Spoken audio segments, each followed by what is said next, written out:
गर्दीत गाडद्यांच्या सामील रामशास्त्री मेले विना मड्याला आता उपाय नाही. आज महाराष्ट्रामध्ये शेतकरी पूर्ण रसातळाला गेलेला आहे. आसमानी सुलतानी संकटांनी शेतकरी वेढला असताना एकेकाळी शरद जोशी साहेबांच्या तालमीमध्ये घडलेले नेते पाशा पटेल म्हणतायत की आता शेतकऱ्यांना इथून पुढे या नुकसानीची तयारीच ठेवायची आहे. कारण पर्यावरणामध्ये जे काय बदल झालेले आहेत, आता निसर्गामध्ये जो काय बदल होतोय तो ऱ्हास होण्यामागे शेतकऱ्याची देखील भूमिका आहे.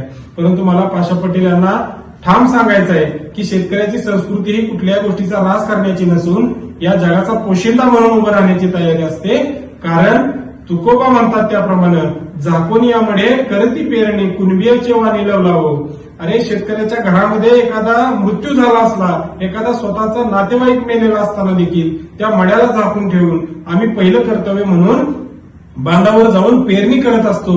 एवढं मोठं काम, एवढं जगाचा पोशिंदा म्हणून भरण पोषण करण्याचं काम शेतकरी करत असताना त्या शेतकऱ्याला जर तुम्ही चुकीच्या पद्धतीनं नाडणार असाल, चुकीच्या पद्धतीनं सरकारचे प्रवक्ते म्हणून बोलणार असाल आणि शेतकऱ्यांचे नेते म्हणून स्वतःची जर तुम्ही टिमकी वाजवून घेणार असाल तर स्वाभिमानी शेतकरी संघटना मात्र या चुकीच्या प्रवृत्तीला धडा शिकवण्यासाठी संघर्ष करायला नेहमीच तयार आहे.